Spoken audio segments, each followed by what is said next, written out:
Right, we should be live. So we just work out getting our control synced up. Excellent. There we go.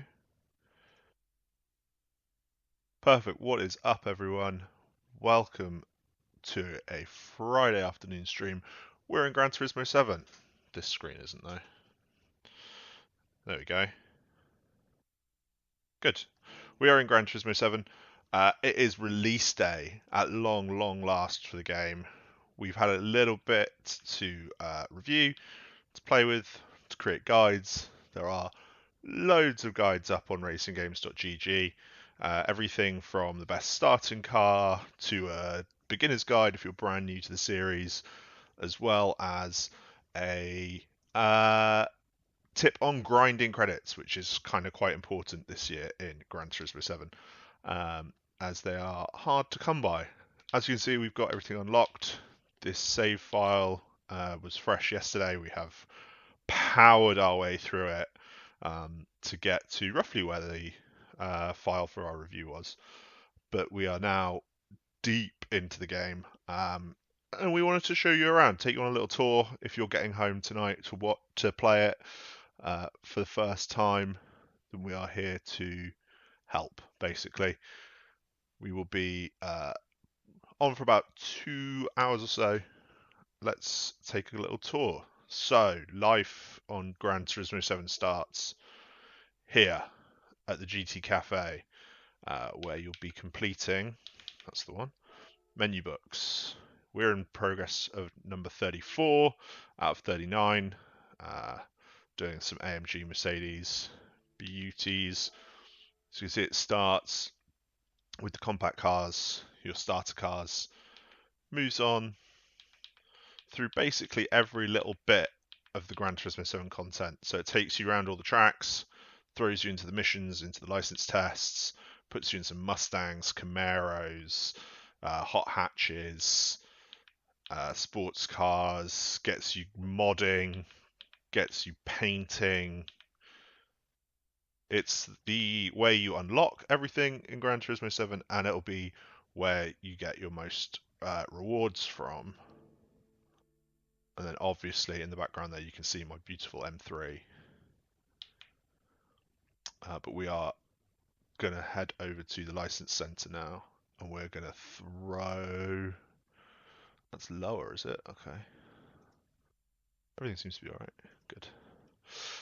We've done A, B, and International B.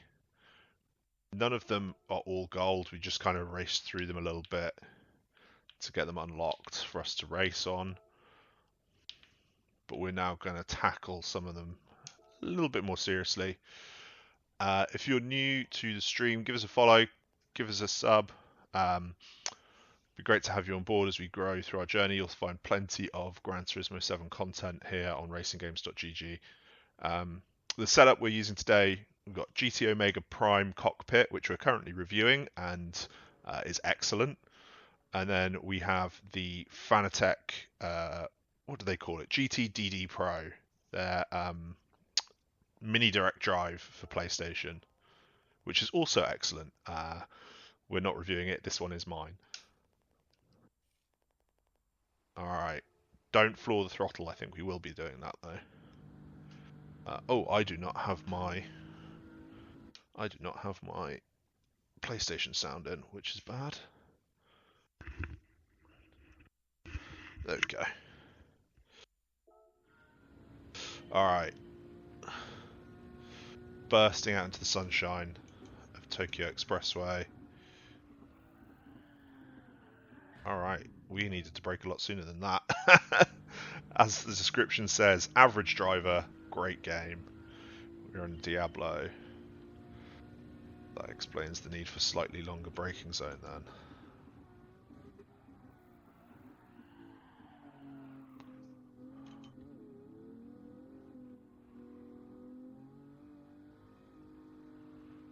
Can't tap the walls around here. Go. What are we looking time-wise? Oh, we need half a second to get gold. We're gonna muscle our way through these. I could be here all day trying to get golds, and that's definitely some off-stream grinding.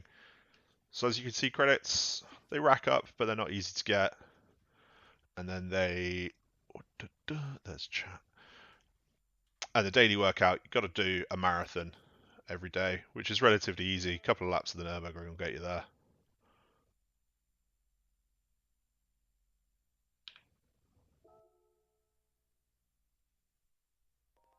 What's next? Dirt driving.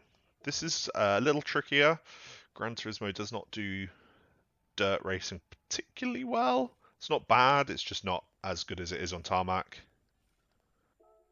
There are only a few rally cars, only a few off-road tracks.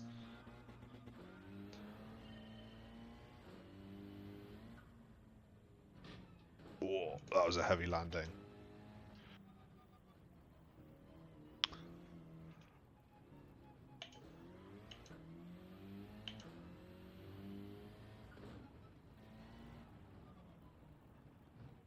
Didn't want to go around there, did it? Retry.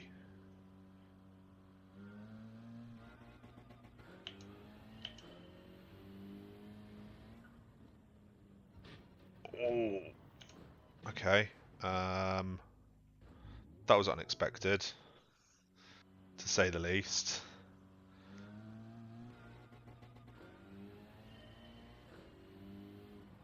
Let's just ease off there then. Oh.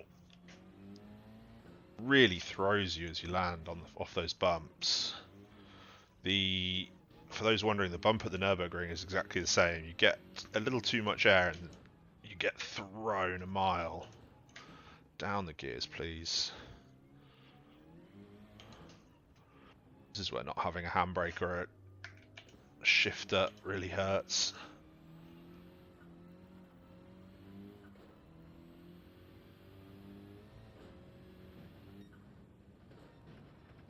Well, that's good enough for bronze. That'll do for now.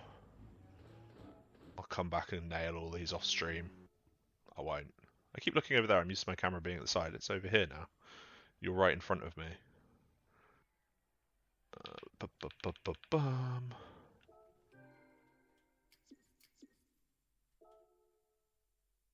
What's next? Testarossa around Lago Maggiore. Toby Hogg is much better at the Italian pronunciations than I am. If you check out any of our guide videos, he absolutely nails those. So let us know what you're doing out there today. You're having a chill Friday afternoon at work, you're off work, off school, whatever it may be. If you are at home waiting for your copy of Gran Turismo 7 to turn up, let us know. Our giveaway did end overnight. We gave away 5 copies of this game, including one 25th anniversary edition. Got a little bit hard into that corner. Our our winners have been contacted. So check your DMs, check your Discord, see if you've got a message from us. And if so, we will get you a copy of Gran Turismo 7.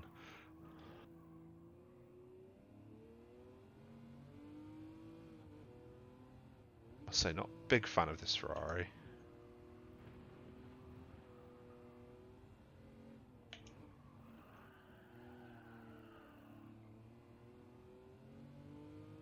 I punished the tyres a bit more than I needed to there. And we're through with the silver. Always nice to get through straight away. That was my second attempt. I nailed the wall outside the first corner on my first attempt.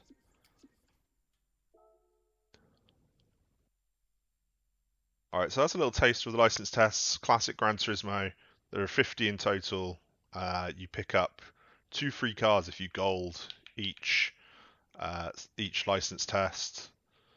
You get 1 for bronzing everything, so that's just passing the set, and then 1 for golding them all. So the first one, we golded everything, picked up that beautiful GTO for golding, which is a stellar little car, really beautiful. let's hop into some missions. We're going to take you on a little tour. As you can see, we've done some missions already. The chilies denote how tricky, how difficult each one is. As you raise your collector level up here, I can't go to it, but up on the top right, you unlock these. So we've done the first set. Again, just kind of completed rather than tried to gold them. And there are 2 cars you can win here as well. These do put you in some trickier cars. This 1956. So this is going to be an absolute bucket of bolts. This old Porsche. Got a lap of Goodwood to get round. Oh, it doesn't like turning, like any Porsche really.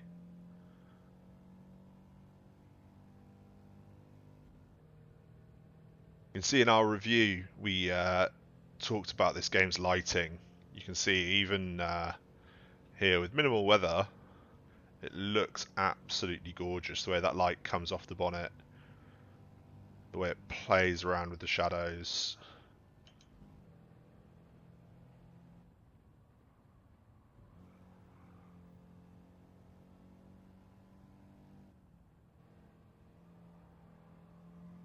Goodwood is a fun little circuit to throw around small hatchbacks. You start getting too powerful around here and it's a tricky circuit.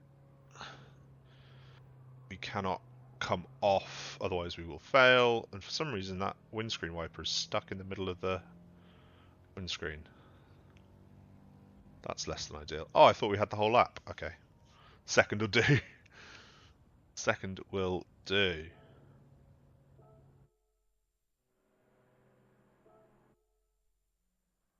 That takes us through to the next one. Handful of credits. You can only win the rewards off these once, so you can't keep grinding through missions and just collecting.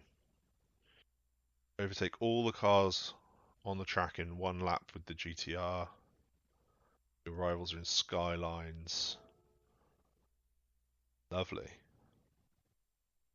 Tokyo Expressway. Let's do it. Oh, the lesser spotted grid start. Oh, no. They're going to take off before me, okay. Oh, they're getting quite the head start, aren't they?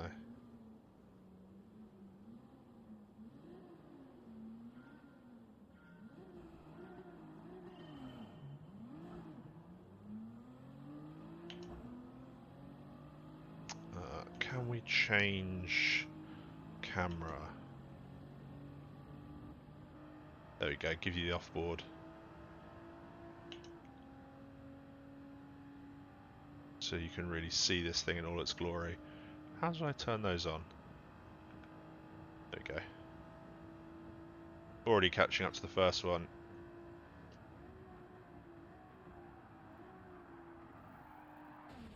Left it a little late. Okay, we don't get reset though. Right, wall riding may occur now. One of the trickier things with these missions and the license tests and everything is understanding just where the gearing is for all these different cars and the handling. But I think that's one of the great things about Gran Turismo 7 is it really does push you to try all these things. You know, in a Forza Horizon 5 they kind of all feel a bit similar. In a lot of other games it's you get your starter car, you tune it up forever, you use it for most of the racing. You know, in a game like a Need for Speed, you don't really have to jump into different models. Gran Turismo really takes you on a journey, puts you in absolutely everything if you want to complete the game.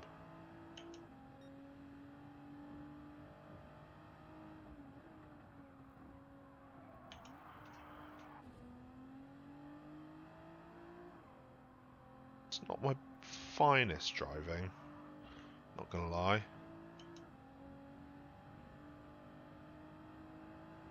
Alright, we've got that big hairpin coming up.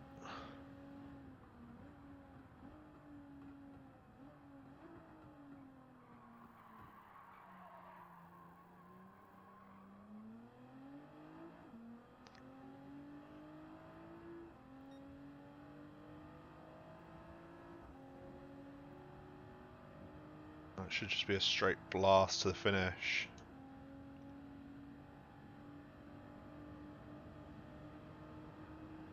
The lighting transitions can take a bit of time. You will be plunged into darkness and thrown out into the light. There we go, second place. So you do have to get used to that a little bit as you're playing.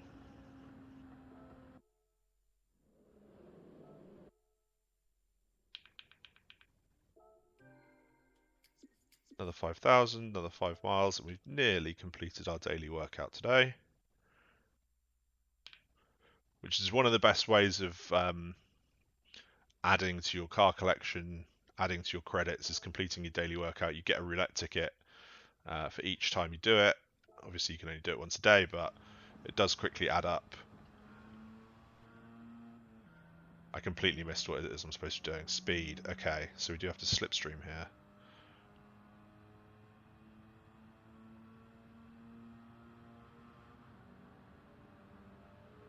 Pull out of one and into the other.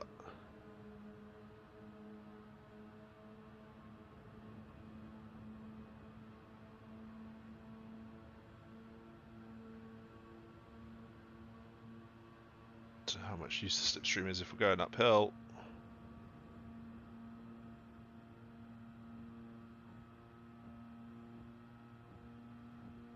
Come on, baby. 145, we hit. Not quite. Could have maybe tucked in behind that last car for a little bit more. But silver keeps us moving through. Let us know in the chat if there's anything you'd like to see. We've got most of the tracks unlocked, good chunk of cars unlocked. So do shout if there's anything you'd like us to go and explore. Let's try... You know what's really fun actually is these cone challenges. I've already done this one. But let's just give you a quick demo. So while that was slipstreaming, one was overtaking, one was driving an old car. This is a starter car. This is a Toyota Aqua, fully automatic, and you just need to knock all these cones over in a good time, which means, I think I missed one, which means a little bit of throttle control, a little bit of precision. I missed two, in fact. And it's little things like that that keep this game fresh and light. Like, you could, all these missions could be blast around a section of the Nürburgring and overtake 3 cars. But it's the kind of the dumb and quirky side of Gran Turismo, like that keeps it lively. I have not done much drifting in this. Let's try drifting. I'm no drift god when it comes to Gran Turismo. It is a hard thing to get right.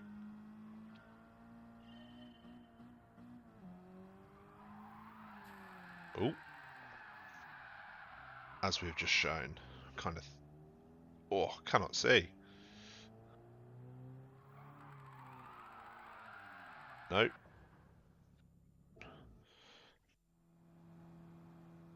I think the main thing for me in drifting is that my feet tend to be rather heavy.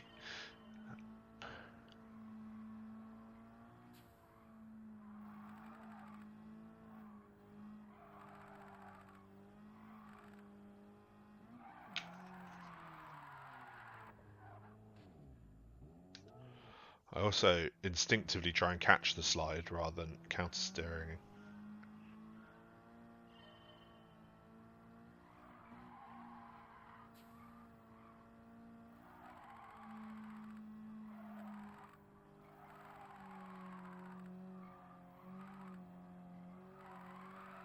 Oh, we lost it again. Alright, this one is a bit trickier. This one is a good deal trickier. I'm not gonna lie, drifting in Forza Horizon 5 is a bit easier than it is in Gran Turismo. Doesn't give us anything for a donut, which I think is rude.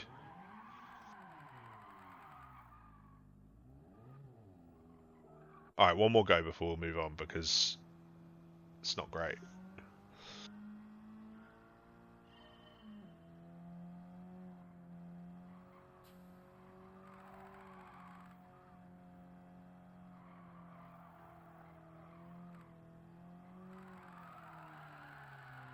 Nope.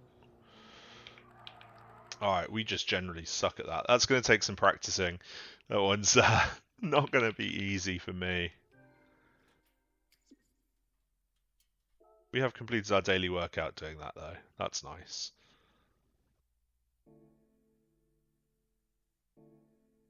Alright, let's hop into a race, why don't we? We've taken a look at the more fun, light-hearted side. Let's jump into a race.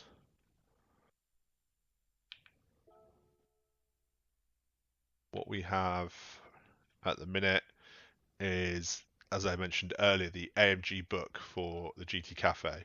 So we are in some German-engineered cars. We are going to Saint Croix, one of those three. In our trusty M3, one of the few cars that we have bought. This old thing, you can tune it up really nicely. We've put a little custom paint job on it. And it's something of a rocket now. With the right tyres, if we jump into the settings, we're on the racing softs, which are the best tyres you can be on. 5 laps around here might be pushing it a bit far. It's only 4, thankfully. But you can also go, if you go to detailed settings, all of these. We haven't played around too much with fully tuning a car yet for Gran Turismo. Obviously, we do it in things like Formula 1. But here it is a touch trickier. Michael Johnson traction control. I believe I have a little bit of TC on. Probably be wise to take it off for the drifting. That's a good shout. J Wedge. Try again. Stamp has been the bane of my existence trying to catch gold. Catching gold in anything on this game feels really good. Like, you can get to a silver pretty well, but the gap between silver and gold is quite substantial.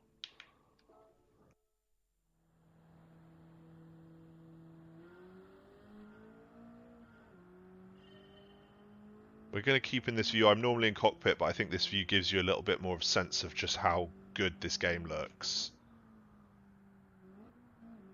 So we're just going to keep it here, and I'm going to use that as an excuse for any poor driving that you see.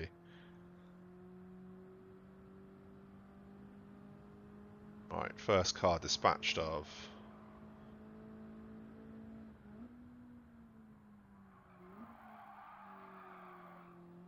We also have the corner indicators on. I've not been a Gran Turismo player for a while. Played a bit of sport, especially through February, getting used to how Gran Turismo's play. But with these fictional tracks, I'm still not quite comfortable with the layouts, especially all the different variations and which one's which. So we do just have the corner indicators on just to help us a little bit. Doesn't stop us slamming into the walls every now and again, but does help us actually make the corners. So we've got 33 seconds to make up on the lead car. We do only need to finish third to pass this. Most of the GT cafes is finish third, thankfully, because some of them can be quite tricky to win, especially if you haven't got an outright racing monster.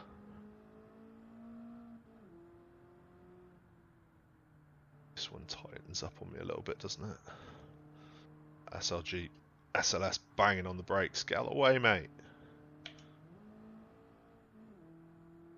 Slowing us right up. We've already caught 3 seconds on the lead car, so we should be alright to at least hit third in 4 laps.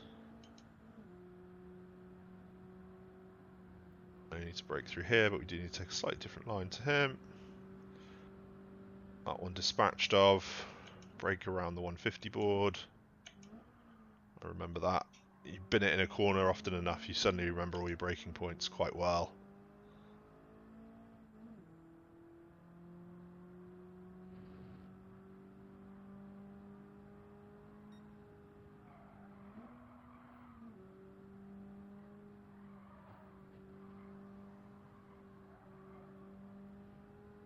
Go, we're getting through the pack now.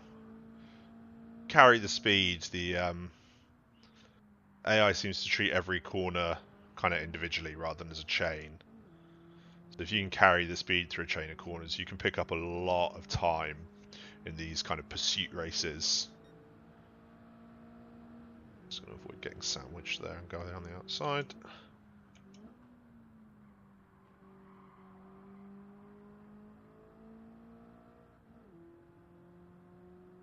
This game definitely looks its best kind of dusk and dawn. You know, when the sun's high in the sky, it's relatively easy for a game to look good. When it's this mixed kind of lighting, it really stands out in Gran Turismo 7, and especially on the PS5. It does still look good on the PS4, but it doesn't look this good. We are also obviously in prioritized frame rate mode rather than ray tracing. Ray tracing only available out of races, which unless you're doing photography or capturing all your replays means you don't really need to worry about it. It's a shame. So we're just going to get pinched here, aren't we? Yep. We'll just elbow our way through. Yeah, you don't really need to worry about it since it's not going to be in racing, even if you turn it on and set the prioritized frame rate mode. So you might as well leave it off. That wasn't the ideal place to check the chat, but there you go. Oh, it is. Cool. Cool, cool, cool. Alright, flat out through this kink.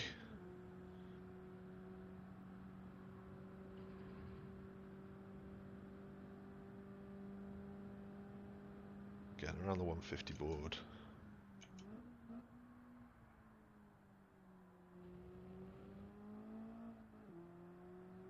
Hard on the gas. These tracks are wide. Like, sometimes you need that width to really throw the car through. But if you're coming from another game like ACC or F1 or something like that, you just... No track in real life is 5 car lengths wide. Like, there's so much space on these circuits.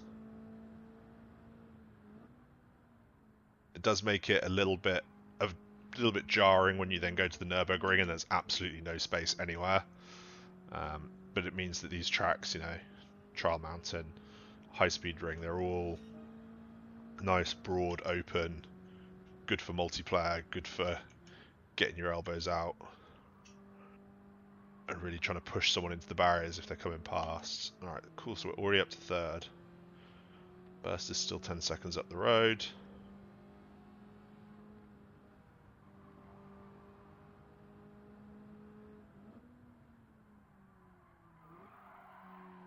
If you've read or seen our review, you'll see that we do talk about play better with a shifter or are the paddles good. The paddles are fine. It's when you get to the off-road, and I think if you're in, obviously if you want the real immersion of an old car like this, you want to get an H pattern and bolt it onto your setup. I think that way you can do it. Obviously with paddles you get an auto clutch. There's no clutch pedal on my setup anyway, so you don't have that kind of full immersion, but with a wheel, Gran Turismo 7 is sublime, especially a wheel like this GTDD Pro. It's just silky smooth.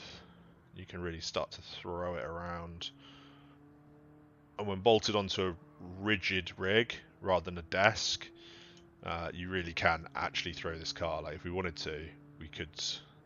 We should be in fourth. There we go. We could. You could load up a WRC10 and just rinse it. Instead, on the PS5, we usually set our wheel rotation to 360, so we aren't throwing things around too much.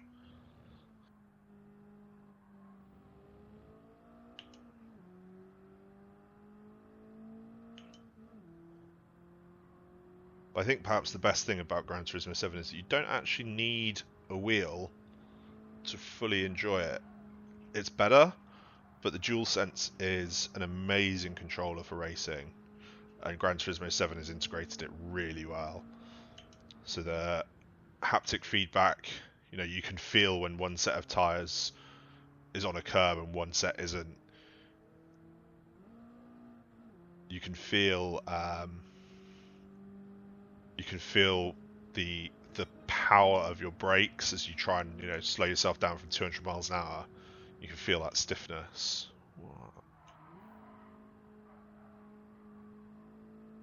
Does it have endurance races? Yes. So you can set up a custom race for any length that you want. I know GT Sport had 200 lap races. We haven't seen the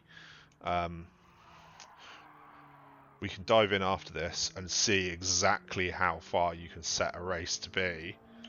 But I bet you the max of 200 will be plenty for anyone out there. 200 laps of the Nürburgring will take you like 26 hours.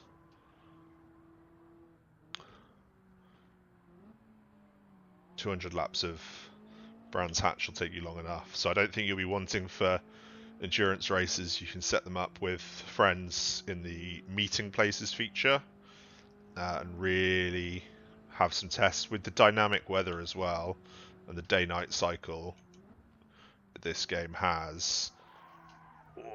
It makes endurance racing that much more kind of immersive, and you can really get a sense of time spent. Even if you accelerate the time, you can do a 10 lap day into night race, and it feels like you've been racing for hours as the sun sets, the lights switch on over the track. Or not if you're at Bathurst and you're just left fumbling around in the dark.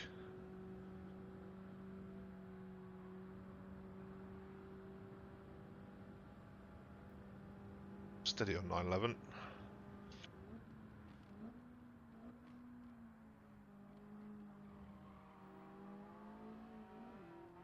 Got him. Oh no, he's coming back. Oh! Cheeky, cheeky AI. Almost ended in disaster.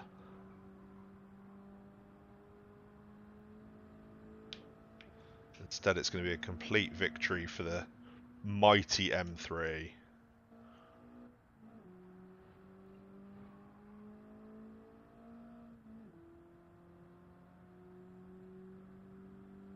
Yeah, Super GT. I think it might take him a couple of years before he tries doing a 200 lap of the Nürburgring again. Maybe if the next Gran Turismo isn't out for another 4 years, he might jump on that one. But there we go, by a second and a half, even though that 911 tried to kill us at the end. We still take victory. 40,000 credits, which is very nice reward. Bumps us up over the 1.5 mil mark. So maybe, just maybe, we'll go buy a new car. Depends what it is. Not going to blow my credits all on stream.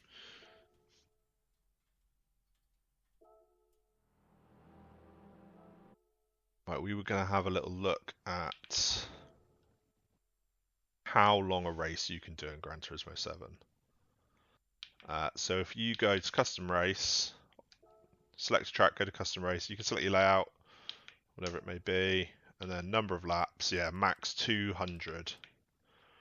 So you can do a 200 lap race, you can do endurance, time limit up to a 24-hour race, obviously rolling starts, boosts, you can even set the distance, you can bring everyone close, you can spread everyone out, max starting grid of 20, you have all your options here.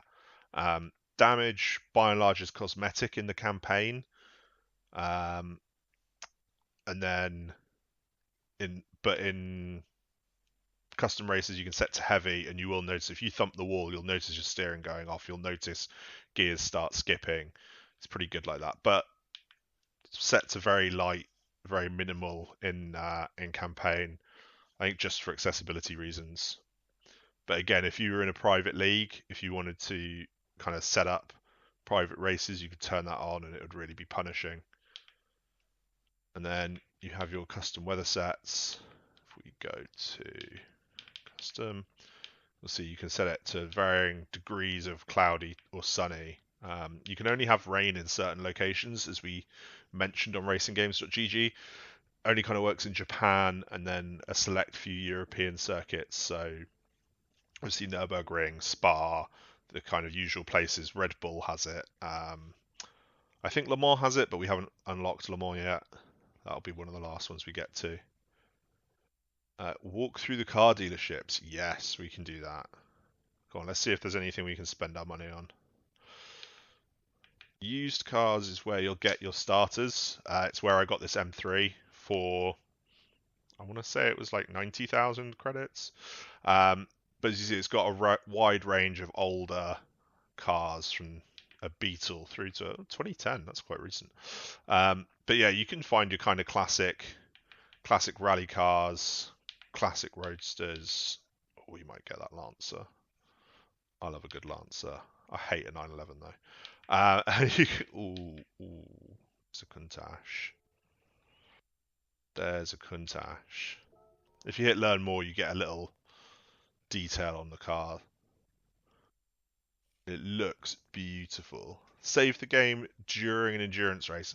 I'm not sure if a mid-race save is possible. I don't think it is. Obviously, you can have pit stops, and if you've got someone in the same room as you, driver swaps. But I don't think... Mr. Tsushima ready to play. Excellent. I don't think you can pause and mid-session save a custom race.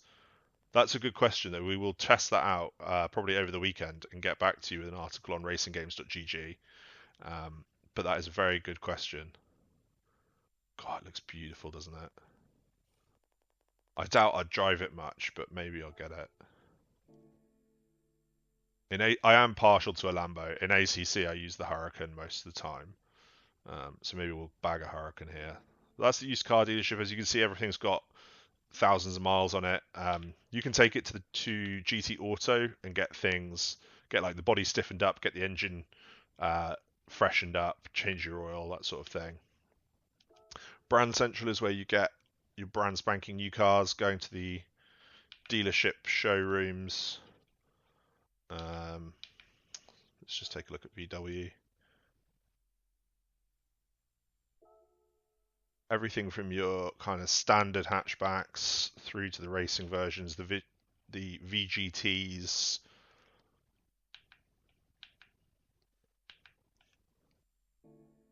They're all there. Relatively expensive. You'll notice that little envelope above Aston Martin. So that's right to Bymus. I am not a fan of a 911. Something about when a car consistently doesn't like being cornered means I do not like it. So we've got an invitation here to buy some fancy Aston Martins. As you can see, it does have an expiration date in a week's time. So if we don't buy the Aston Martins before, then that invitation will disappear and we'll get sent another one eventually at some point.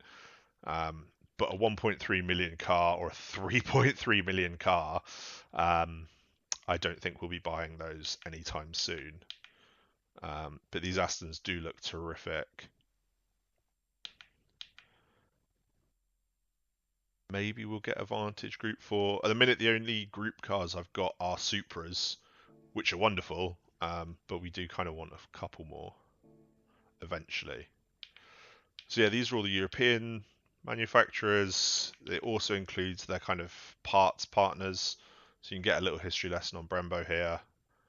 It'll take you out probably to their YouTube, take you to their official sites. Same with Michelin. KTM, I think, is just the crossbow. Yeah. One thing with Gran Turismo 7 is there's not a lot of modern cars. By modern, I mean like 2017 onwards. Probably still in development. Probably still modeling, trying to figure out licenses for them, but it means you've got either Vision GTs or slightly older models. Not necessarily a bad thing.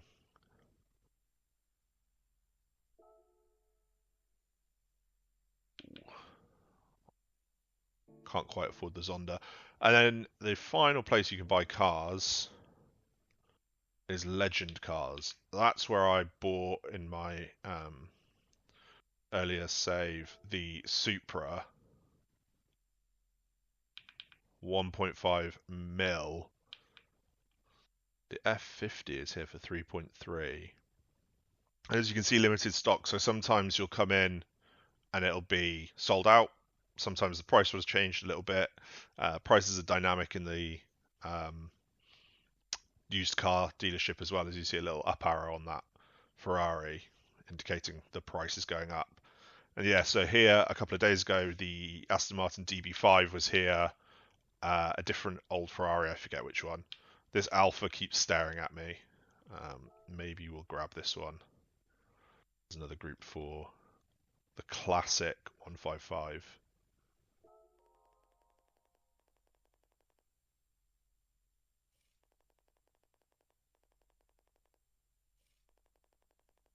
And again, if you want to learn about cars, Gran Turismo 7 has you covered.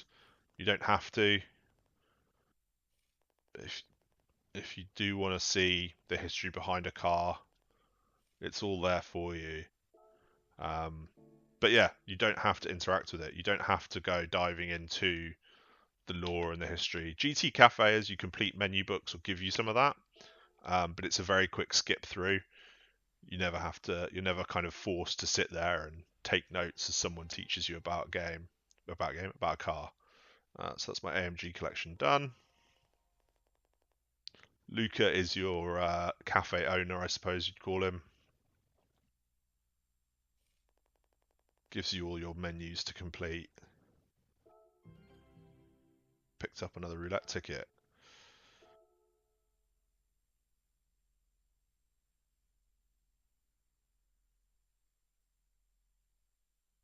Yeah, maybe we'll buy that 155.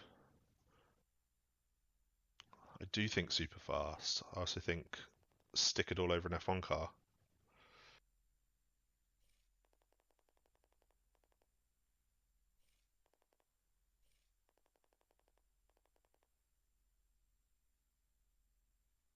These visuals, these cutscenes, you kind of just stare at them for a long time.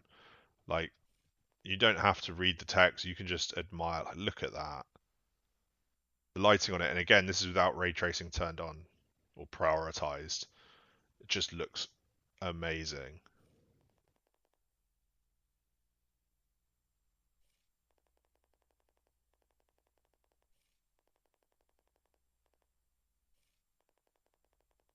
Let's whiz through these. So again, you just hammer the X button and you can get through them quite quickly. Next is Nissan GTRs. Lovely. See, Chris here will tell you a little bit about the car that you've brought. So here's my M3, and he's going to tell me a little bit about that.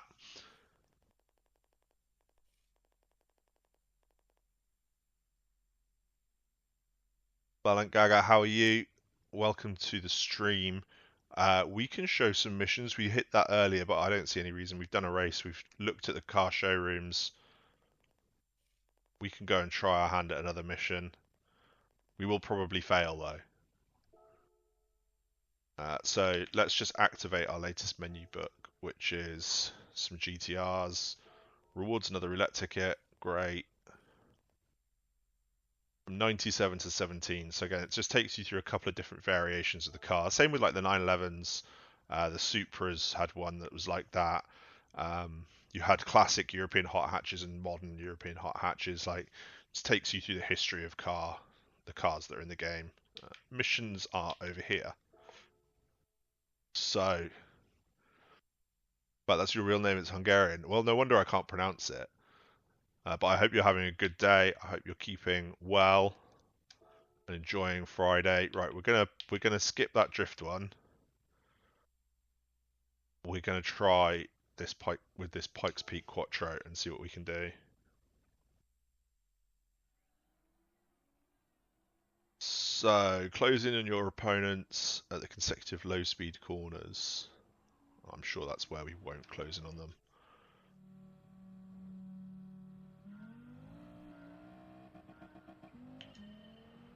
So as you can see, our mission is to get to first place. Oh, if we hit him, we fail.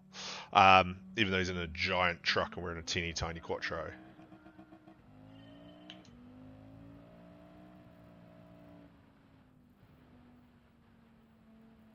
the off-road physics, we're going to hit that barrier and fail, are not great for Gran Turismo 7. And actually, it's probably the weakest part of the game.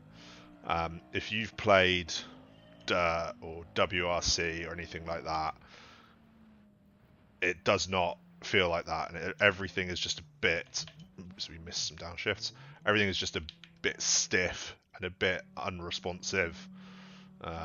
You really do bounce up and down.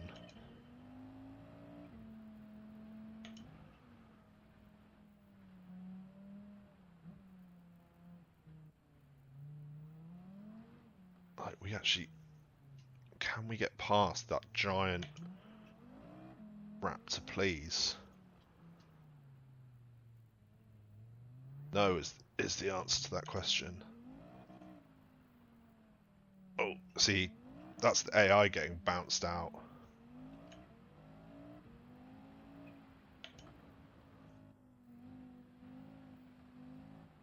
Oh, he bounced off the wall and hit us. That wasn't my fault. So yeah, it's not the most enjoyable off-road experience that I've ever had in gaming.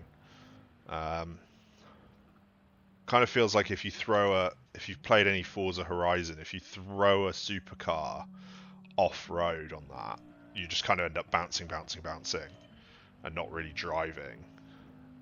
And it's kind of the same here. Like, it's nice to have it, like, especially as like a Japanese company, you can't really talk about car culture without talking about all the rallying beasts that have ever been made. You know, your Subarus, your Mitsubishis, the Group B especially.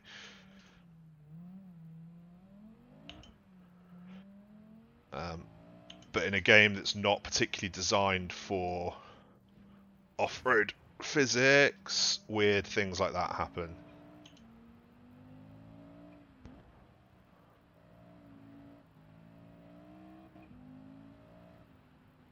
Now, I want to catch the first one, but I also want to get this completed and not hit anything.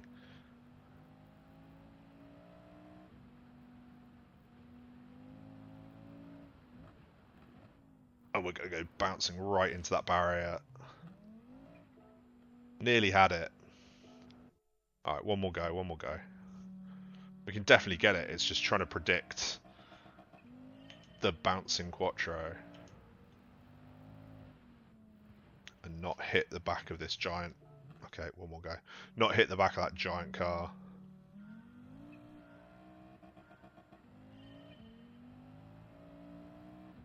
One of the menu books is actually driving those pickups, and they're not the most raceable cars, although they are quite fun. There we go. Turn, you bugger.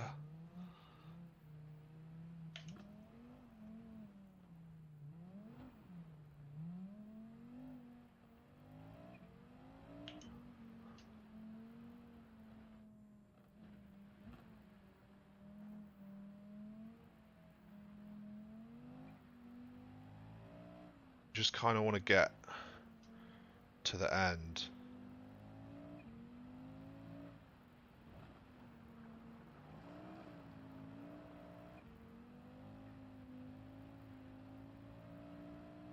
Alright, so it's over here where we just bounced our way into the barrier, isn't it? So we're just going to go...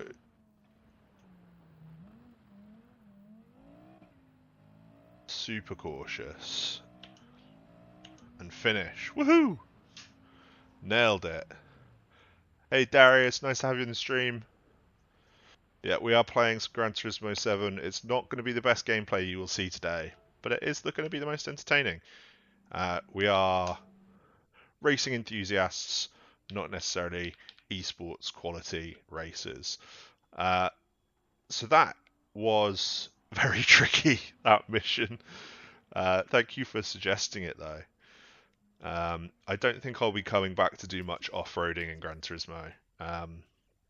It would be nice. I think Polyphony, never quite know how to say it, would have a great time trying to make a rally game if they really devoted their time to it, and just putting, you know, Group B monsters in it. But I don't think in a Gran Turismo game it's a little bit out of place. The strangest thing is that they have the rights to Pikes Peak, and like they could put it in and work on the off-road physics. Like, who isn't going to pay 10 quid as a DLC for Pikes Peak and better off-road physics? Like, in a heartbeat, I would pay for that and just start trying to make Gran Turismo cars that can fly up that hill climb. So we've got a couple more to do. That drift is going to take me a long time.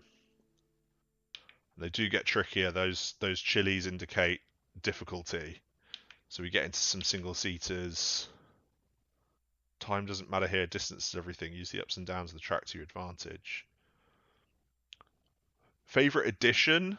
That's hard to say. I mean, from Gran Turismo Sport, obviously a single player is the best edition. A proper single player mode is nice to have back in a Gran Turismo game. But honestly, they haven't. If you look at our review we have got a video on our YouTube channel that reviews the game. They haven't broken the mold and done anything super exciting and new. It's kind of like bringing together all the best bits of previous Gran Turismos. So missions and license tests, bringing back classic tracks. I think perhaps the best thing is the overall presentation of the cars, like having somewhere separate like legend cars for these special beauties. Like, it makes them feel that bit more special. Like, sure, this is a classic GT racer, but it's special to us because it's the Gran Turismo car, right? So it deserves to be here. Perhaps from a racing heritage, it probably does. It's won a title, but like, it's not as famous as a DB5, as a Subaru Impreza 22B. Like, it's not got that quite fame to it. But for Gran Turismo fans, this is a legendary car, and I think it kind of venerates cars in a way that's quite cool. Yeah, just the overall feel of Gran Turismo 7 is, I think, better. Like, it doesn't ignore its past. It plays to the fact that it's got 25 years of history and a whole generation of racing enthusiasts grew up on Gran Turismo. Let's open some roulette tickets. So we've saved up a couple over the last few days. Let's receive some gifts. These do go up to 5-star, although I think I saw one person who got a 6-star ticket, so who knows how you get that. Alright, some credits. The most frustrating thing with the roulette tickets is that those parts are car specific. So you win a part and it's like, this part is for a Lexus RCF. And you're like, oh great, I don't own that. What do I do? The answer is nothing. Can we win a car? Ah, we win a part. So we've got an exhaust. Racing silencers. As you see, it's compatible with the Mazda Atenza Group 4. Well, I don't think I own that car. Even if I did, all it saved me is 10,500 credits. Like, that's great, but let it be for any car. Let me sell it. I can't even sell it for those credits. So it just kind of sits there now.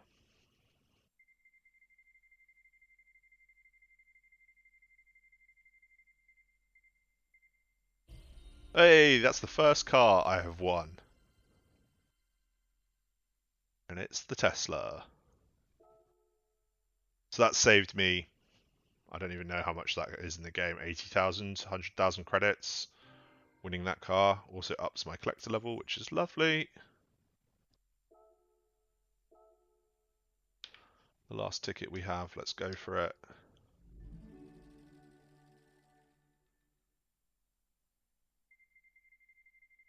I'd love that Ferrari. I don't know if that gives me every single Ferrari in the game or not. One more onto the big pile of credits, lovely.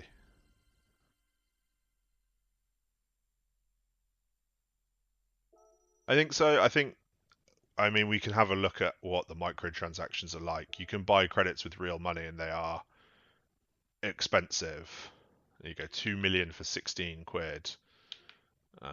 That's, You know, the most expensive car in the game, I think, is going to be about 20 million credits. So that's £160 if you want to buy it outright, or it's a lot of grinding. Credits are hard to come by, and it's obviously clearly a conscious decision to make it that way. But like, I cannot sell a car, or at least I couldn't last time I saw. Another update may have come in and added it. But like, there's no option to sell here. Which one of these does? Ah, none of them. Lovely. Um, that's a flaw in this wheel's layout. But yeah, I can't sell. If I get a replica car, I don't think I can sell it. I'm yet to have a replica, but it makes the grind a real grind. I think it means you'll appreciate cars more when you do buy them. When you do make that decision to spend all your money on a car, but you will have to do your research and like know that you can race it for a while. You don't necessarily need to spend money on updates. Like, I feel like I should be able to come to the used car dealership and sell them a car, you know?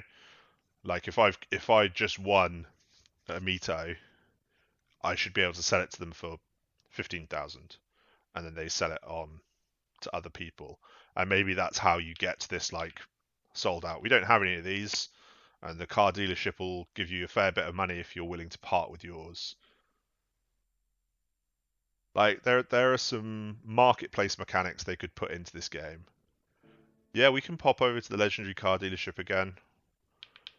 So it only ever has 5 cars on offer at any one time. The Supra's been there for a while. I suspect it'll be there for a lot of the first week or so of the game, and the rest kind of rotate. So it kind of, if you just click the Supra again, it'll just give you that spinny purchase. We've already got one. We don't need to purchase it. Yeah, it gives you that kind of, you've walked into a very exclusive area to try and buy a car.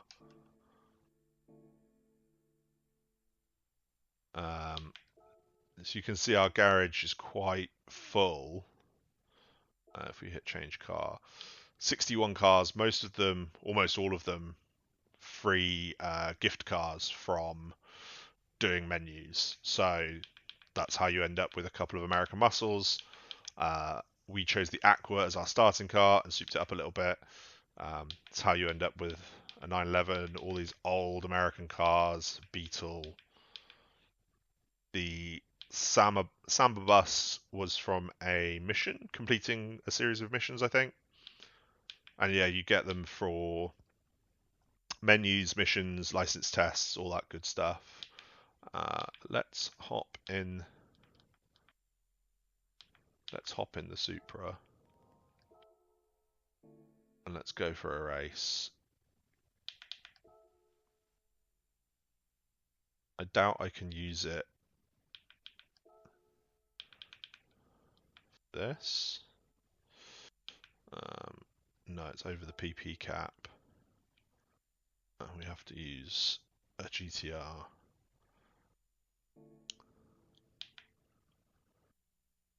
But let's show off the Supra anyway. Let's take it around Suzuka. Not that I'm any good around Suzuka. Let's set up a custom race. 3 laps.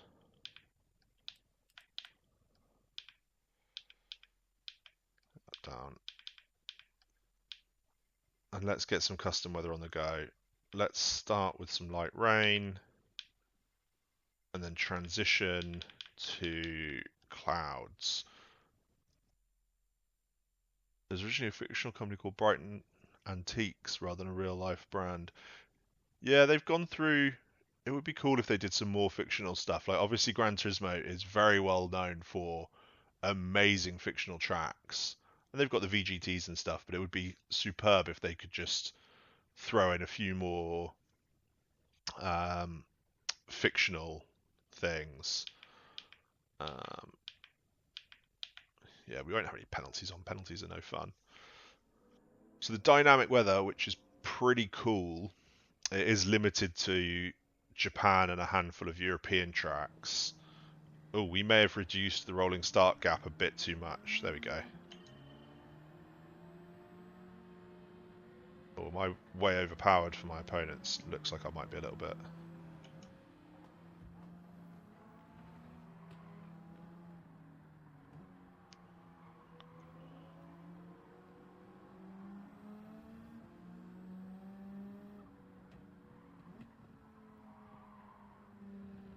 Got to concentrate through the S's. Got to concentrate for most of Suzuka, in fairness. There's not really a moment to let off.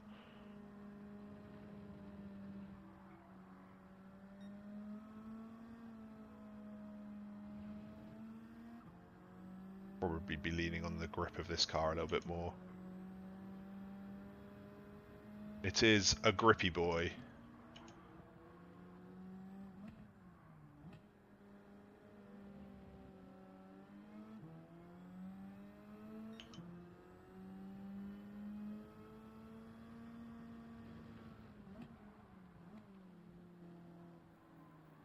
We do need to get an R8. I know our other Toby is a big R8 fan. We do need to unlock one of those at some point, probably when we get to Le Mans.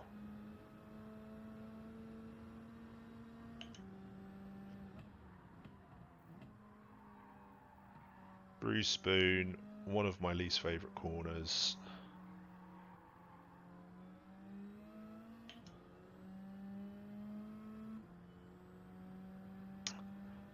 PSVR 2, is that in chat?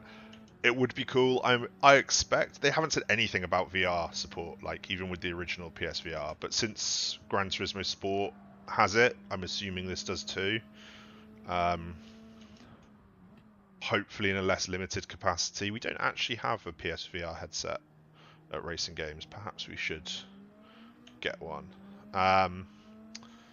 It would be great if they would actually confirm full semi PSVR 2 compatibility. Like if it's limited to 1v1 again, like it is currently on GT Sport, fine. Just let us know. If they're working on getting it to a full integration, that would be great. Like VR is clearly the future, especially of racing. Clearly the future. So it makes sense for them to go as hard into that space as they can. If the technology isn't quite there for them to fully put the Gran Turismo experience into VR, then I get why they might be hesitant to half-heartedly do it.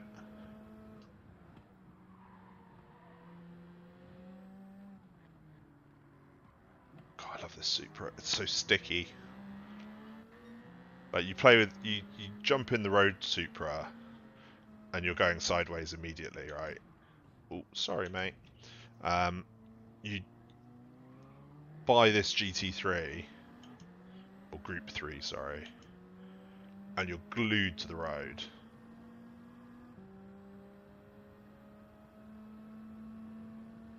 Can we sneak up the inside there? Yes, we can.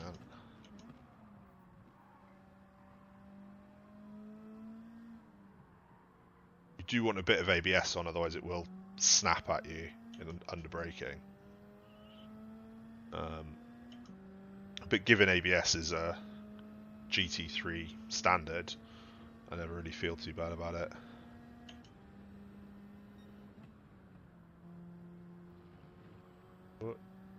Yeah, like I said, I think it is the future. We should probably get one. I'm a bit hesitant to...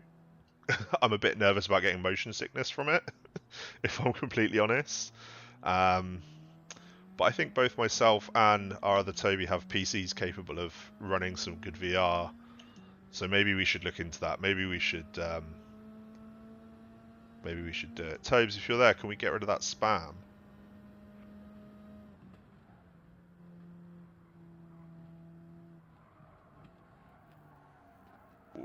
Oh, just distracted us a little bit.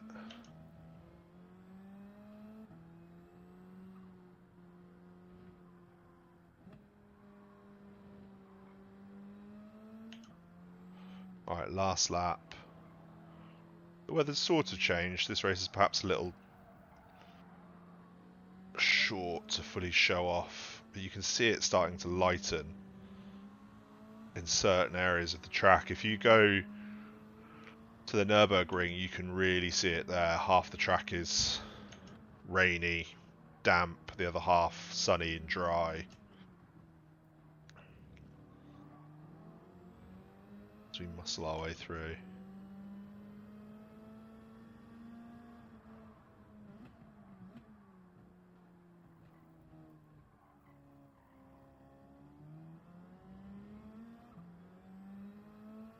Don't think we're closing 4.5 seconds before the end of this one.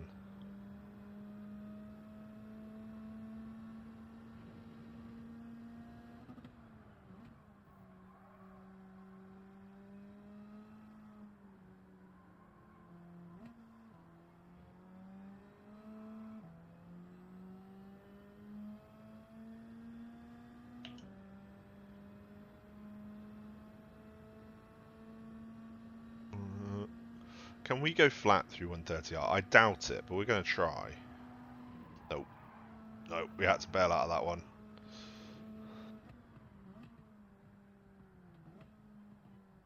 Downforce isn't quite there to go flat through 130R.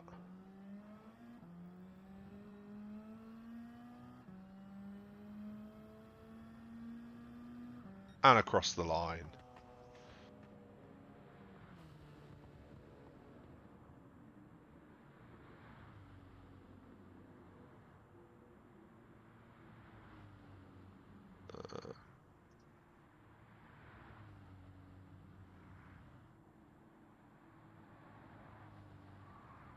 Just remove that. You have the quest too, or maybe you'll have to come round and let us borrow it. So how do you feel it? How do you feel it impacts racing? Have you tried racing with it? I know ACC has very good VR integration. I'm sure R Factor and other places do. Apparently, F122 is gonna have good VR. You don't race with it, but you know people who do. That's fair enough. One of my friends uses VR for flight sim and absolutely loves it. I think all those simulation games VR is gonna take over the world relatively quickly.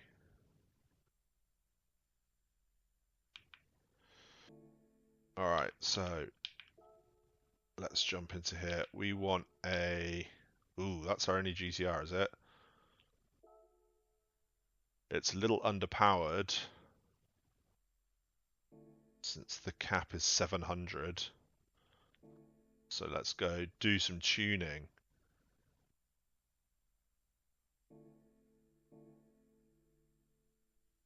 The tuning shop has, I think it's like 60 parts. Some not suitable for every car, some that are. Our recommendation is always bag the weight reduction and the second weight reduction. Oh, I pressed the wrong button. They're too close on this controller. No, there's pedals on this rig. We're not nearly big enough to have pedal cams. But there is a double pedal set from Fanatec bolted onto this GT Omega Prime cockpit that we are using today. I highly recommend both this cockpit and the GT DD Pro from Fanatec bundle. It's a little bit pricey, but direct drive is the best thing around. And I was using this on my desk. The Fanatec bundle comes with a desk clamp for the wheel. Using it on my desk for a while, perfectly usable. Just had the pedals braced against something. But since getting this rig, it's much better. Right, so we've done a little bit here. We've taken some weight off. We've bought some good tires. The intercooler doesn't add too much. Stroke up doesn't add too much. Engine balancing we might want to do. Thunder Extreme. Nitrous. I don't think we want nitrous. Yeah, I'm a big fan of this wheel. So I started, my first wheel was the Thrustmaster TMX, um, like 150 quid on Amazon. Highly recommend that if you're just making the move from controller to wheel and you're going to be racing, 4 or 5 hours a week. That wheel is excellent. Again, bolts directly onto a table. Pedals are very basic, but you know, you start with an entry level. That's kind of what you get. Um, the Logitech G, what is it now? G923, the latest one. A bit more expensive. Pedals are better. Wheelbase is less good than the Thrustmaster one. Um, but I don't think you can go wrong at the minute with the wheel market. You can overpay slightly. Um, and I would always, if you've got the money, always favour getting a direct drive, be it this, which is the cheapest direct drive on the market, or the Podium, twice the price, or a Simucube if you're really going out there. But then you need a rig as well. Um, but yeah, I think they're the trio of main wheel manufacturers. You can't go wrong. Logitech has some um, great products. Thrustmaster, excellent customer service. I found with Thrustmaster, like I'd break a spring, contact them, they'd send one out the next day. We were tuning up this car, weren't we? Um, let's just go ham. Let's just get the lot. Racing crankshaft. No, not that. Engine balancing. Yes. A bit more power. Okay, that's probably enough.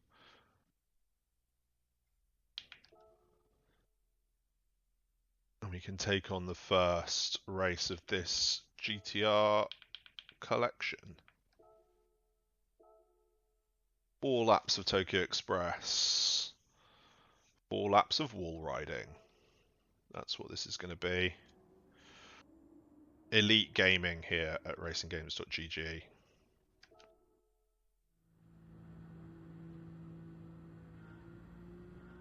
Actually didn't check to see if it was raining. So having the racing tyres on is great for everything except the rain. You will struggle to slow it down. Although if you switch back to the comfort tyres, that'll do. Obviously intermediates are best. Look at that glorious sunshine.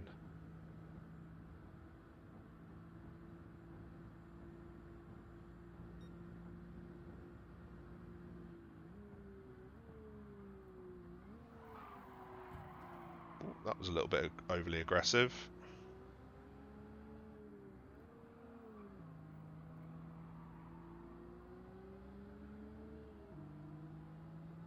Here we go. Oh, excuse me, there's no need for that.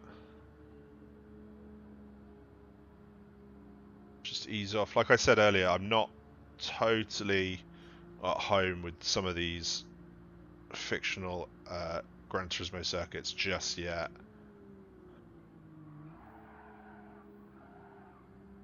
Hold a little skid there.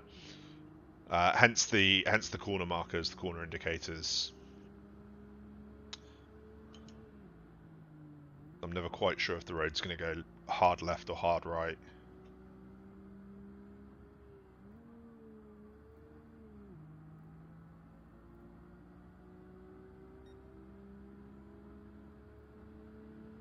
In the end, I don't think it really matters what assists you use in a racing game, as long as you're having fun and you're racing. There are some people out there who will, strip it all back and demand that you do the same. But I think if you're, whatever skill level you're at, you should put the assists on that help you. If you're using Racing Line in Formula One, who cares, And I say that because I use the Racing Line in Formula One, because, oh gosh, who has time to learn all the braking points?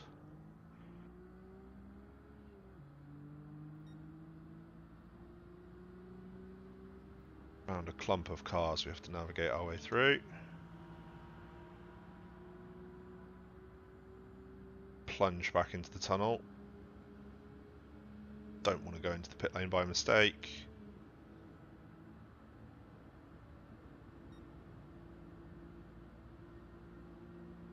Remember that slipstream lesson we did earlier? Stick right behind. Oh, we got nowhere to go now. Thread the needle. That worked.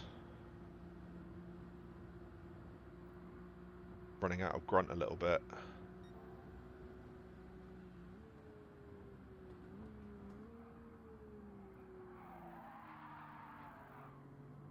Slide it through.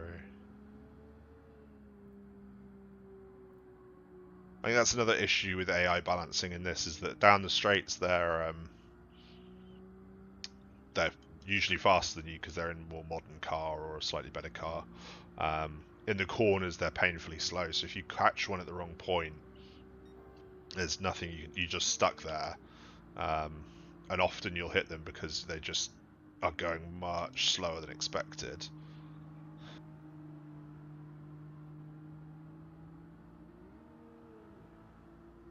Quite right.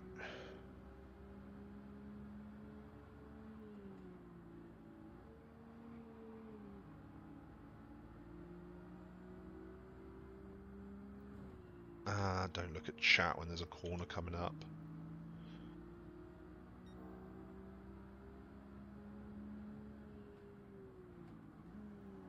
You can outbrake the AI pretty comfortably. You can't necessarily out-drag them.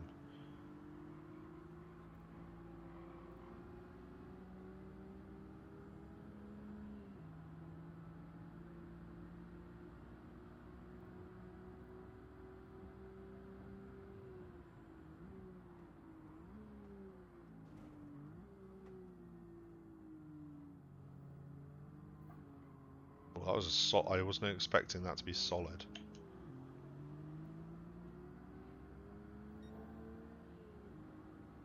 Enjoy taking your dog for a walk wherever you are. It's a lovely day here. He says, thinking it's raining outside. But it's a lovely day here in southern England. So we shoot through the tunnel once again. 12 seconds behind the lead car. What's he in? Well, a GTR presumably. But a rocket ship GTR by the looks of it. I don't know if we're catching that. We do have the fastest lap, but 13 seconds with no one to slipstream through here.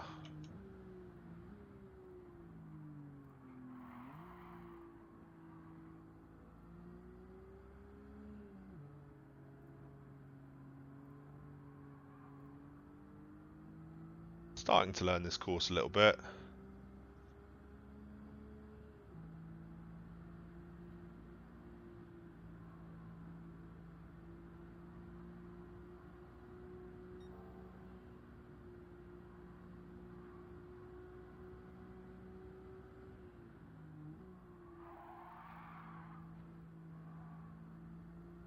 Gap is down to 8 seconds, so we might do it.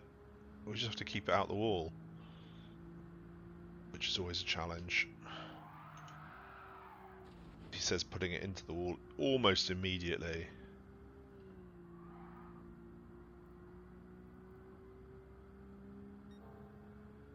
So we started this race in beautiful daylight and it's transitioned into a lovely night time.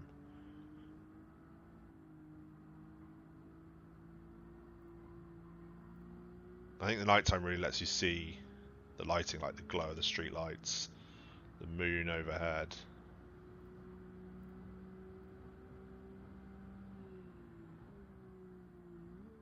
Gap is down to 5.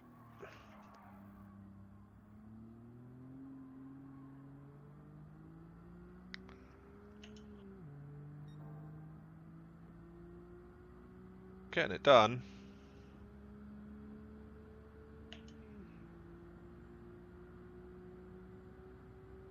Alright, heading into the last lap now. What's this lap time going to be?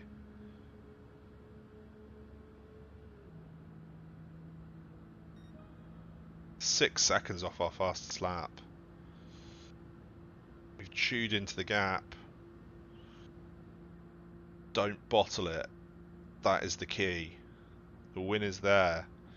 You just have to believe.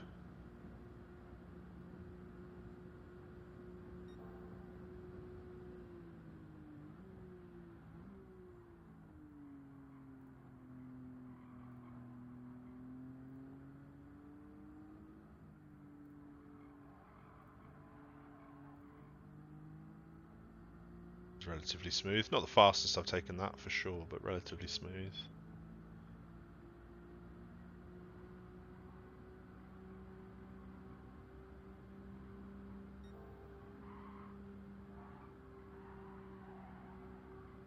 Oh yes. Oh no. Oh yes. Nailed that. Always knew I would. Never in doubt.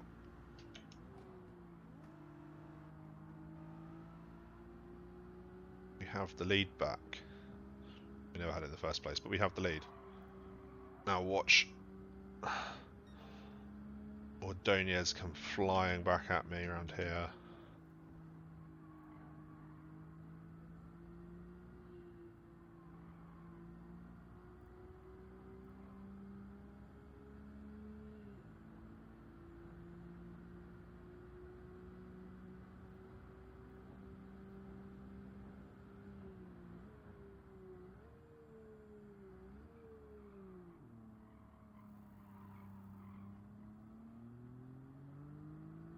Sweeping corner.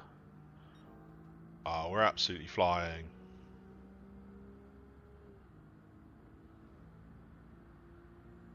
Confidence is high. We're definitely going to go flying off the first corner of the next race. But we've smashed that one. Come on!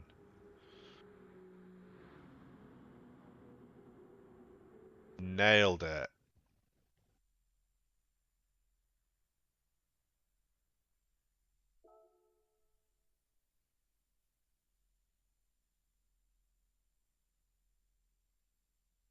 Alright, where are we going next? Another 40,000 credits. It's basically what we spent on upgrading.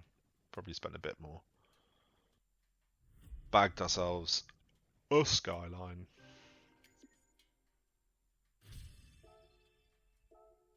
Another collector level.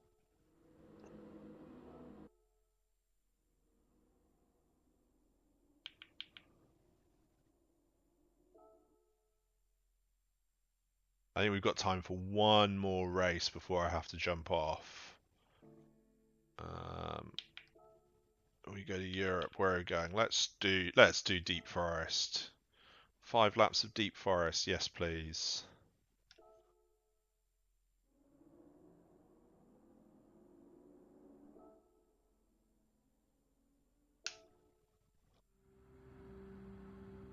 Alright, here we go.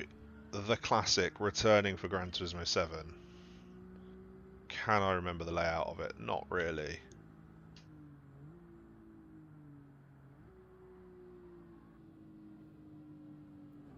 See what I mean about going very slow through corners? He's just planted there. There's not a lot I could do about it.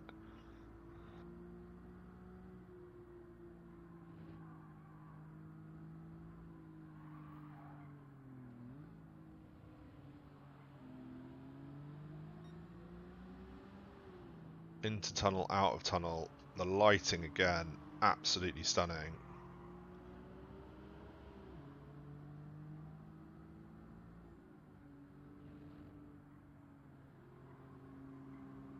So we sweep through.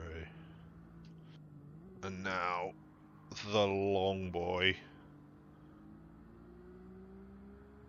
Foot down. Don't have to do much thinking. You do lose a lot of visibility if you're following a car into these tunnels.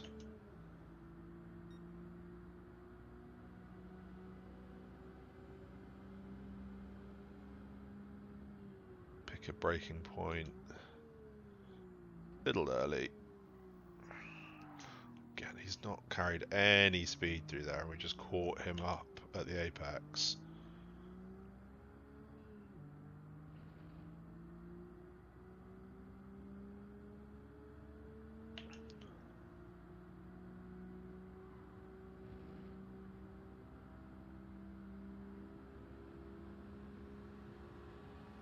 That's a lap of Deep Forest. It's absolutely glorious. And like I said, it makes you wish... Oh, we've fluffed our lines there. It makes you wish there were more classic Gran Turismo tracks. and more. Obviously, they've got more modern fictional circuits, but they've promised more locations, more cars in future updates. Hopefully, I'd love to see them put Silverstone in, but I think that has a fairly difficult license, as it does seem to be absent from a number of racing titles that you'd think it should be in. And I would very much like to see something like Apricot Hill. Sorry, mate. Apricot Hill come in.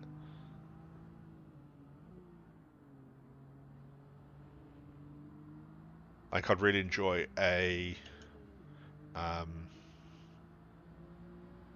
can barely see where they are. A, like, street circuit. Like, obviously they have Tokyo Expressway, but, like, Côte d'Azur, that would be cool.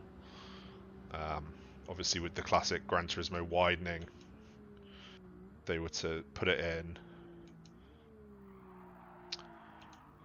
Or just a kind of Monaco-esque, like, narrow, hilly street circuit would be sick as an addition to Gran Turismo 7. Alright, let's not completely bungle the first corner this time. As we come through, we are only in 7th.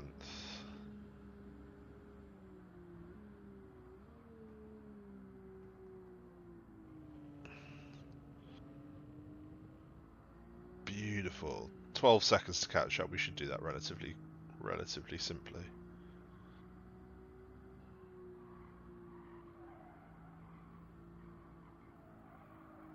Oh. Okay. Relatively simply if we actually remember the layout of the track.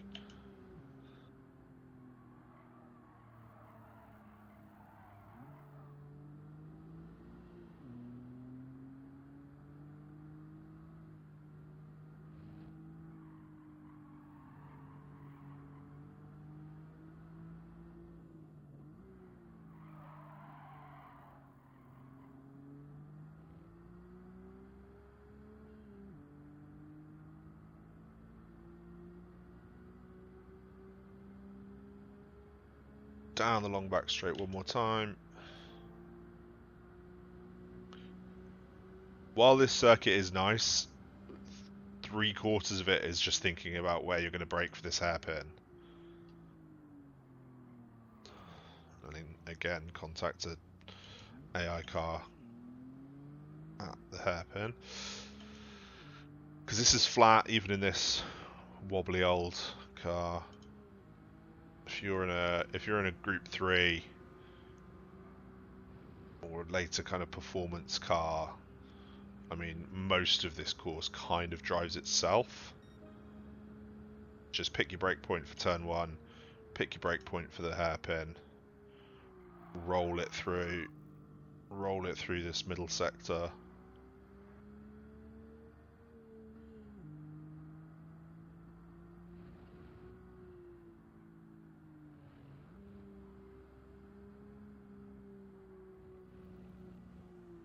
That was a little bit cheeky.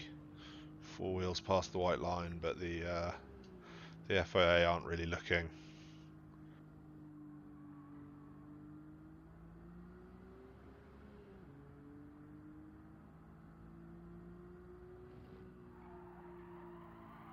That was a bit tighter than I thought it was.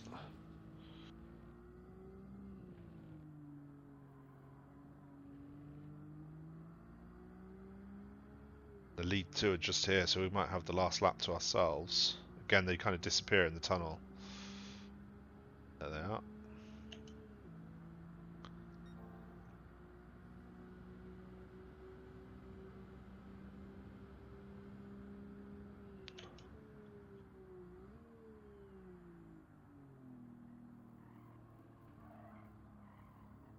A little bit early with that apex. Classic me.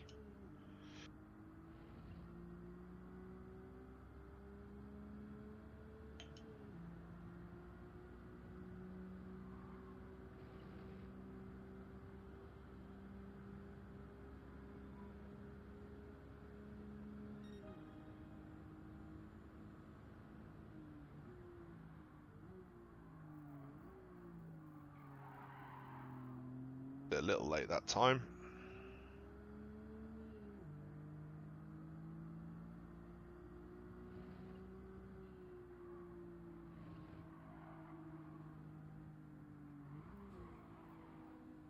I was focusing so much on not sneaking it up the inside that I ended up absolutely ramming into him.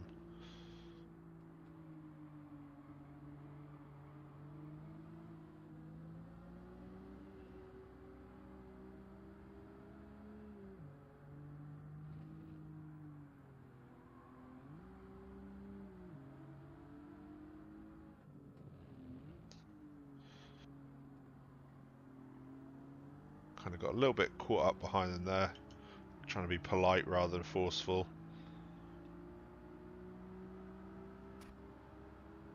Oh, and he's pulling away from us.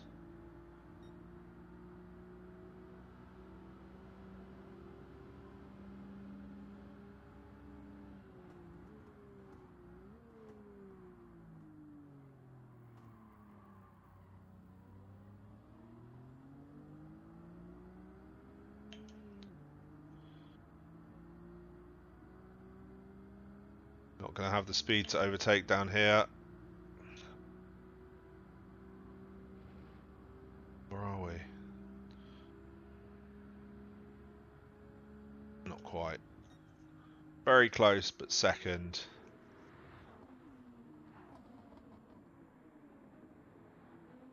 Sending us emails. That's no good.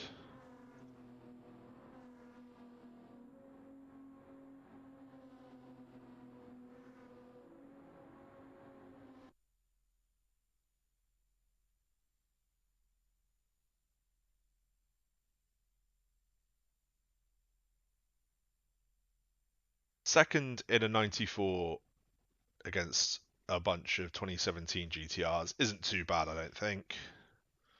We probably could have one or two fewer bangs, and we certainly could have nailed that. But there we go. You live and learn.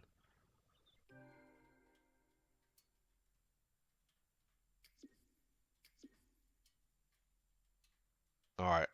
I said I thought we had time for one more. I think we got time for one more. We're going to make it very quick, but we are going to go buy that 155. We're going to drop just over half of our credits on a single car. We're going to shoot across the legends.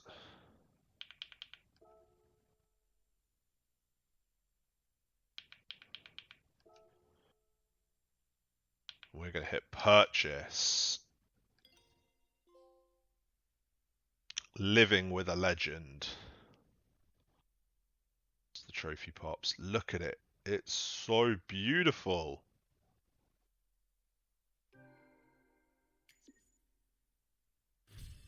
Bags us another collector level, which is very nice. New helmet. Yeah, we want to change to that car now.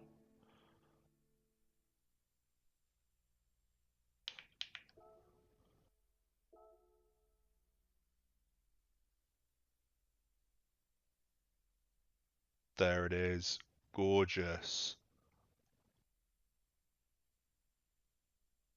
I think we will race with it as stock.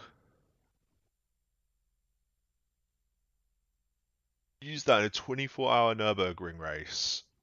What are you doing in a 24-hour Nürburgring race? Like that sounds amazing, but it also sounds like torture. Let's throw on a nice black Puma suit. We have a couple more helmets we could put on as well. We've made our own helmet layout just to play around with it. It's quite fun. All the different editors, customization options in GT7. Success. Right, let's have a little run around in this. It's Group 4. There are some Group 4 races lurking around. Is there one at Spa?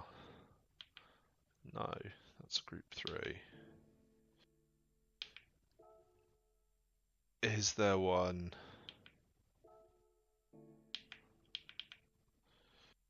it is European. It's not a road car. What about Trial Mountain?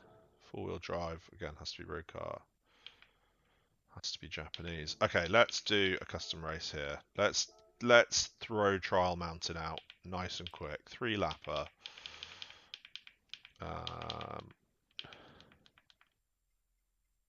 Custom weather again. Let's start real cloudy and get real sunny. Bump up the variable time. We'll start in the late morning. Alright.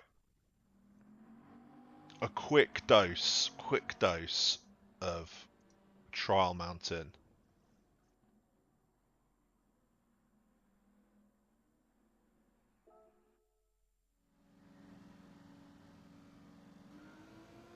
Try out this 155. Oh yeah.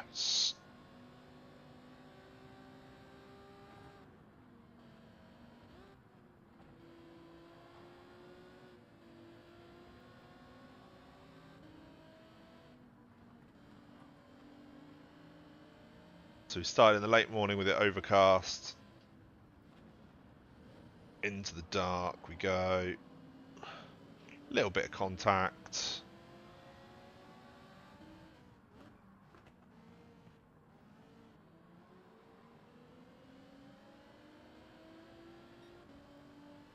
If I could remember what the button was to... Oh, a little bit of a tap from that Supra. If I could remember what the button was to get back into the cockpit cam. Okay, we've got time to play around now. That one, no. That one, there we go. Oh, on the hood, looks beautiful. Alright, let's stick in this cam for a little bit.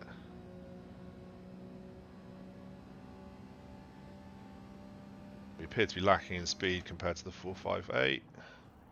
Oh, we got a little punterino.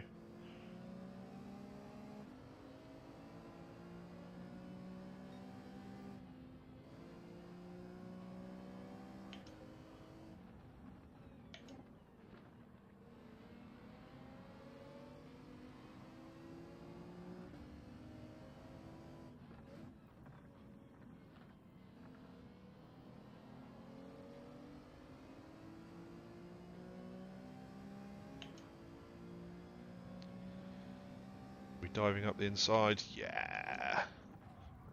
Except that SLS was also diving up the inside. Never mind.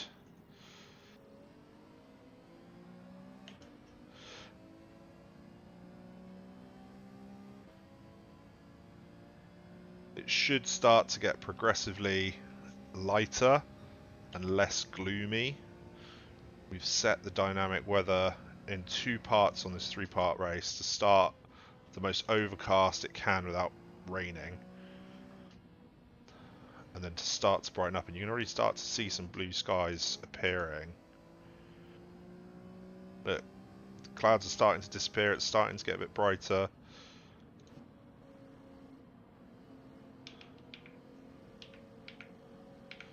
There's our weather radar in the bottom right.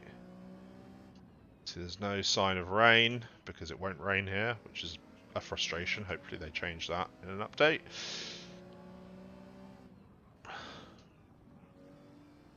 The twisty turny section is where we have to kind of make our gains because we don't seem to have the grunt down the straight.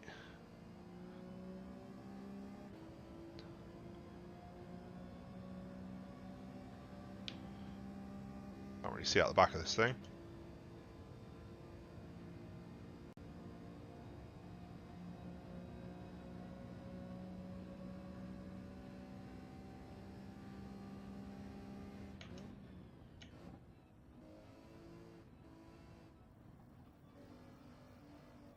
This car is beautiful to drive. And now it's sharp, crisp daylight. The clouds are gone, burnt away. And we can see the beautiful landscape And the beautiful car that's trying to push us off the road. That Hyundai. What are they doing in a circuit race? It should be rallying. Where's my break point here? That's a good question. That was way too early.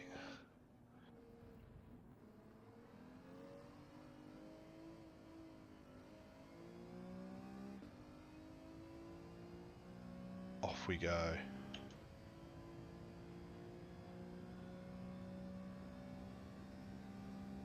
Still don't have the fastest lap, so Mauer up ahead in P2 is pulling away a little bit. That's okay though, because we're having a great time. Slightly overcooking it into the first corner. A little bit over ambitious there.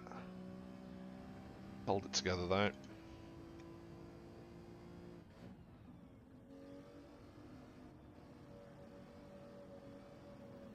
A Veyron Group 4. How much are they had to power limit that thing for me to be able to keep up, I wonder?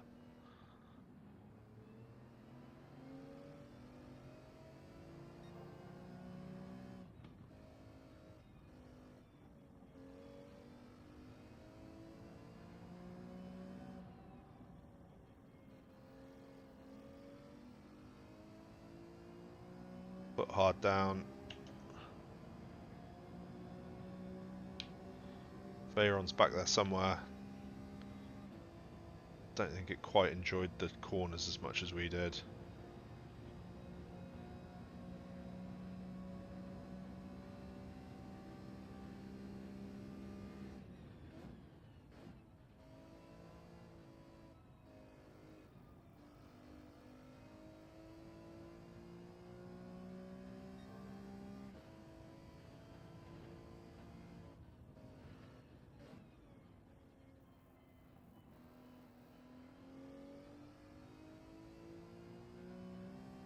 Gonna be tight getting that Lexus, but I think we can do it. We just be slightly over ambitious into the final chicane and use it as a brake, yeah? No more final chicane jump at Trial Mountain.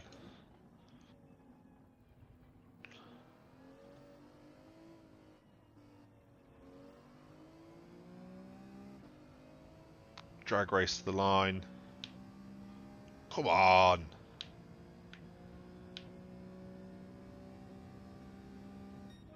Second place. That is a gorgeous car.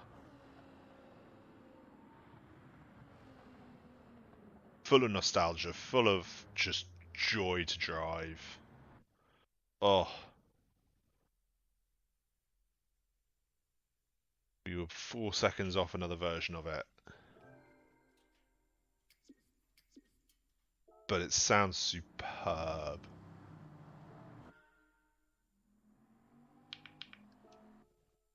Alright guys, I'm going to have to end it there. Thank you so much for hanging out with us today, watching us play some Gran Turismo 7. Hope you've got it at home. Hope you're excited to play it all this weekend. This was played on PS5. Trust us, we reviewed it on PS4 as well. It looks pretty great on there too. Drives exactly the same. Visuals aren't quite as stunning, but it looks magnificent on a PS5. If you can get your hands on a PS5, it is a must-buy title from us. We are racinggames.gg. There's my off button. We will be back with more streams next week, more video guides on Gran Turismo 7. You can catch all the tips, tricks, reviews, guides, news around everything to do with racing at racinggames.gg. And we will see you next time.